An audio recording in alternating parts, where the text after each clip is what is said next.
Hello family, it's African Esquire and I'm here with another video.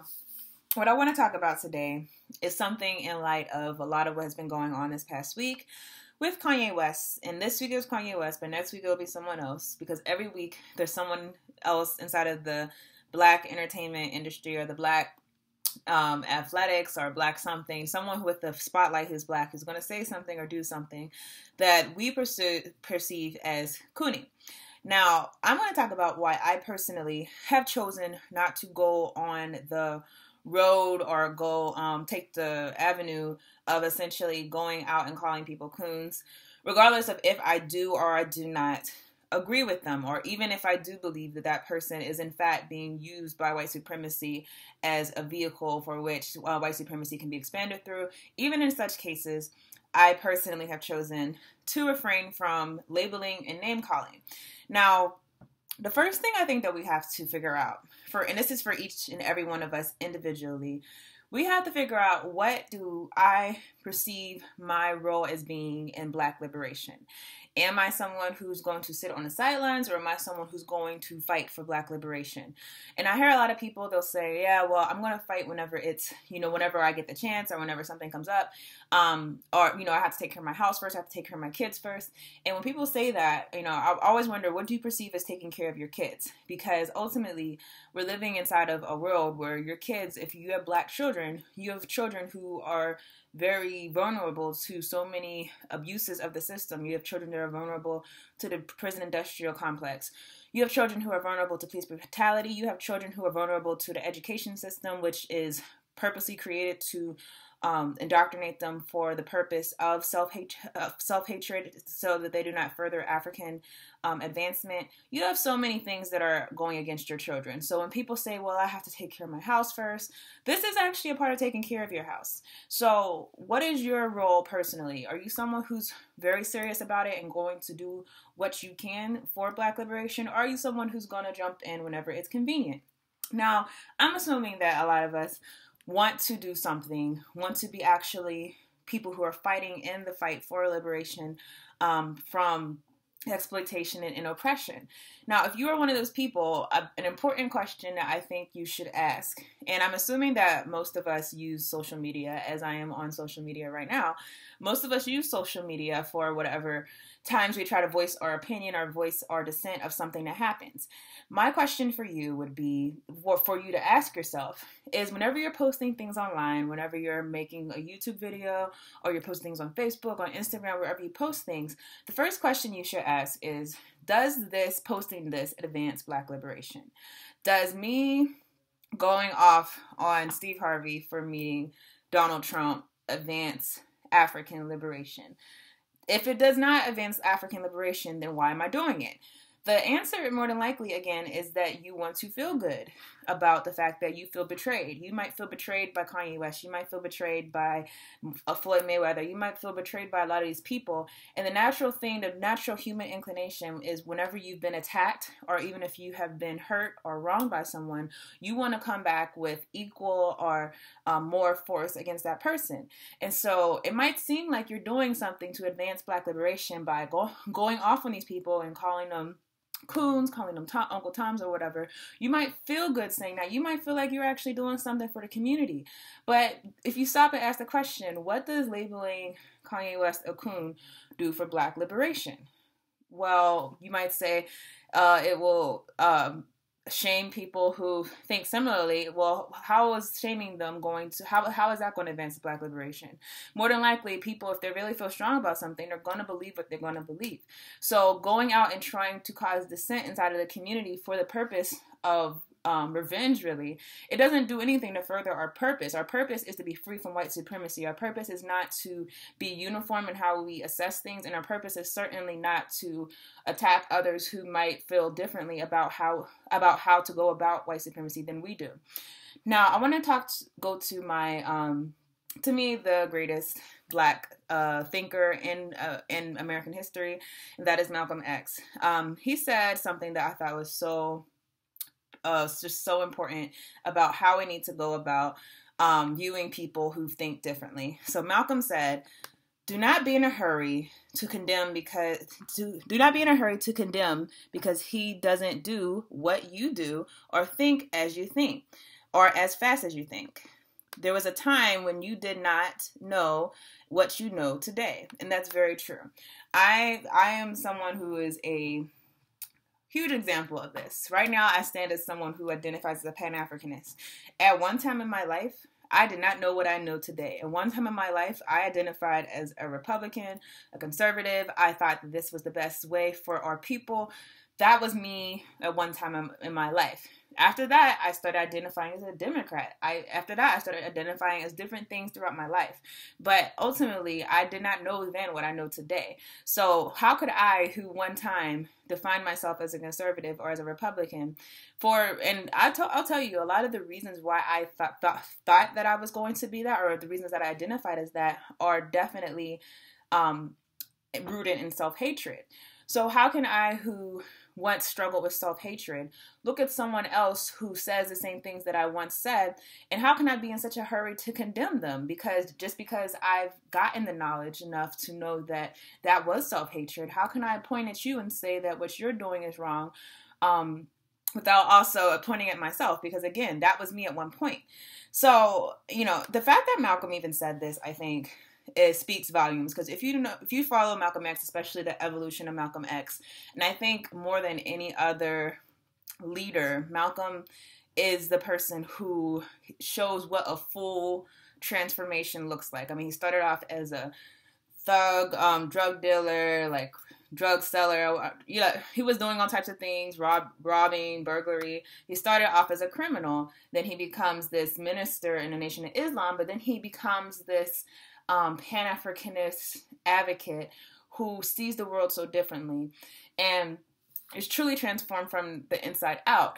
And if you look at Malcolm early on when he was with the Nation of Islam, he was very quick to call people Uncle Toms. He was very quick to basically point the finger at other Black leaders who did not follow his agenda or follow what he felt like was the way that they should be acting. And understand, a lot of times the people who he was pointing at, those are people who, in my opinion, were not fighting for total liberation necessarily. A lot of people were fighting for assimilation into the system. And I personally disagree with that mindset that our goal is assimilation. But the fact that I personally don't agree with it, can I look at that person and label them? Was he right to look at that person and label them?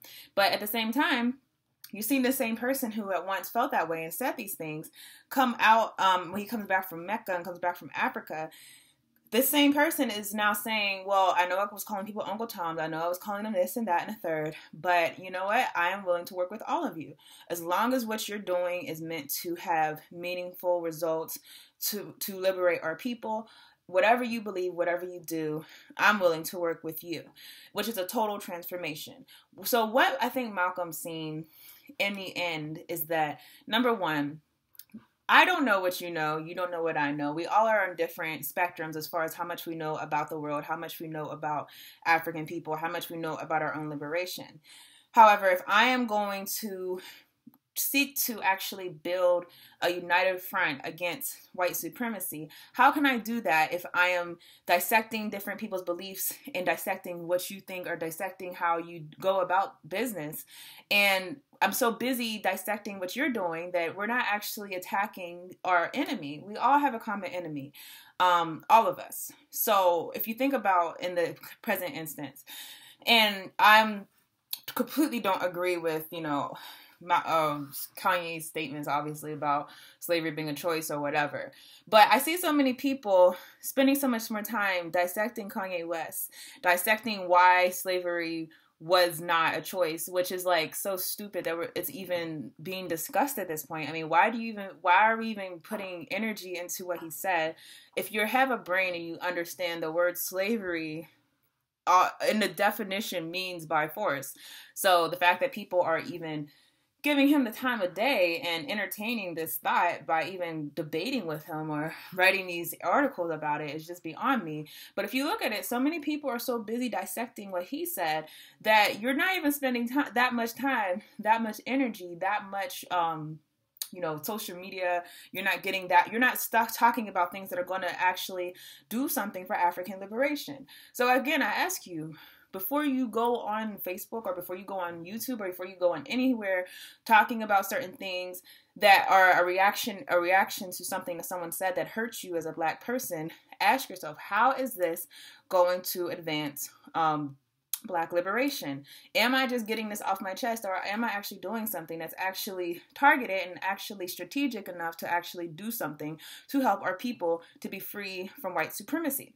Now, the other thing I want to bring to light is that we have to also keep in mind the system in America, from the education system, but especially with the media, is specifically created to create Coons or Uncle Toms, Black people who want to be assimilationists, Black people who are not angry with the things that happened to us in the past, but instead who we are more concerned.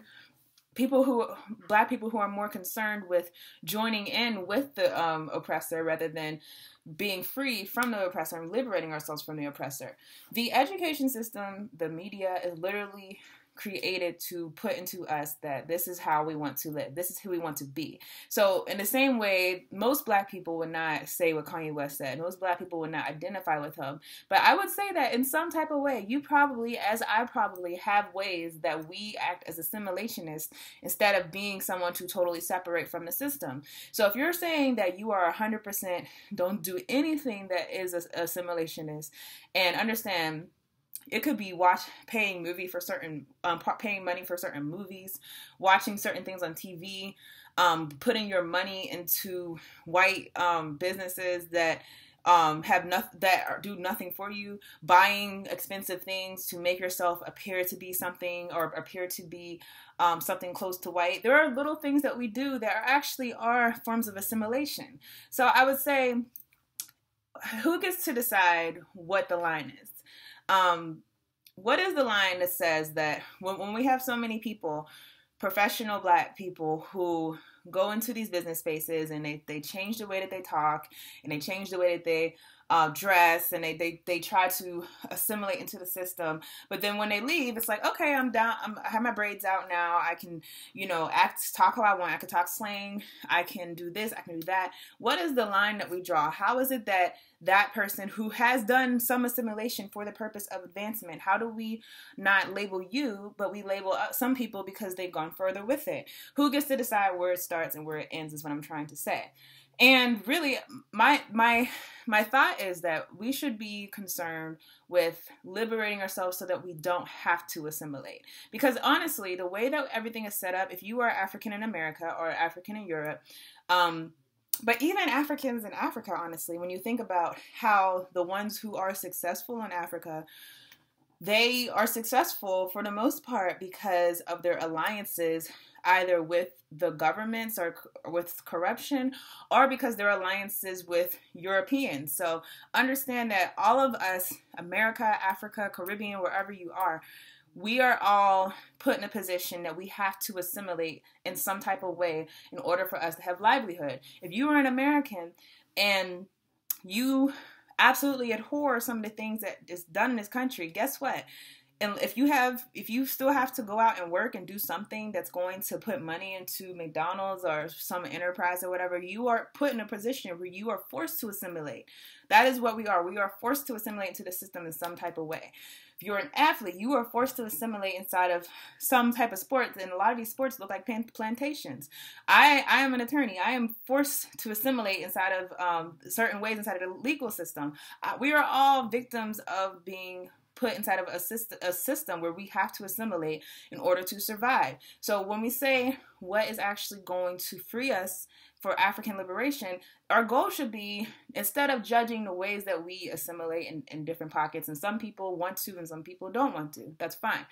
But instead of judging those, we should be consumed with the idea that one day our people will not have to assimilate. One day I can be a successful African person and not have to feel like I have to do certain things outside of my career in order to be something that, or pretend to be something that I'm actually not. I should be able to be if I want to sing, I should be able to sing in whatever way I want to sing without having to feel like I have to wear blonde wigs or have to have lighting on me that makes myself look like something other than I'm not. All of these are the factors that are assimilation. And so I'm saying this to say, I don't really think any of us are guiltless in this thing, because more than likely, if you're living and you're making money, you are some type of way dependent on this system for your livelihood. So when we look at people who go to the extreme, like Kanye West, absolute extreme, definitely condemn what he said. Slavery was not a choice. I'm not even going to entertain the fact by explaining why it was not a choice. But he is someone who assimilated into America, and as I said in my previous video, he's always been someone who was worried about white acceptance. Many of us are in even inside of the conscience circles. Many of us, here's another thing I'll say. I think it's so interesting how in a lot of the conscious circles, and I'm sure a lot of you have heard people say this. They'll say, "Oh, I am a doctorate of political science. I have my MBA in economics, blah blah blah," and they use these things to qualify themselves. These are degrees that were given to them by white supremacist institutions that don't necessarily mean anything about what you know. There's plenty of people who went to college and who have these degrees and or specialize that really aren't proficient enough to tell you anything real substantive about these areas that they have majored in and that they have these certificates in. It's not to say that your education means nothing. By all means, it's, I would think that you would feel, instead of passionate about the piece of paper, you would feel passionate about the work that you put in. But keep in mind, we use forms to validate ourselves that are assimilationists. Because when we say that, "Oh, I'm a doctorate of this and this," you're basically saying, well, I can compare to this person. I can be a part of this system. You can consider me this. But all of these, again, if you are in this country, all of these are white supremacist institutions.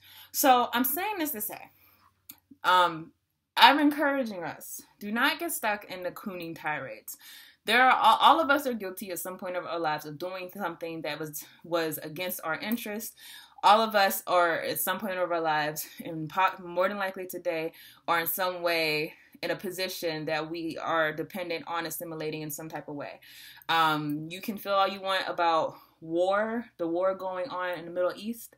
The war is going on when America is doing horrible things inside of certain countries in Africa, everywhere. Last time I checked, you still have to fill your gas tank up. And you know that oil came from somewhere that the way it was gotten was wrong. So we are all part of this this machine that is going on. We all are dependent on it. So rather than trying to measure up who is more dependent or who wants to be dependent or who is more this or who is more that, let's focus on things that are actually meant to liberate ourselves from being in this position that we are in. If you put all your energy into just dissecting different people and looking at the ways that they do assimilate or the ways that they do praise the system for doing evil things, I would say you should always condemn the action, but keep in mind that whenever you're done condemning that action, there's still actions that need to be taken in order to actually free ourselves from being in this position that we are in. So that's all I have for today. I will see you all in another video.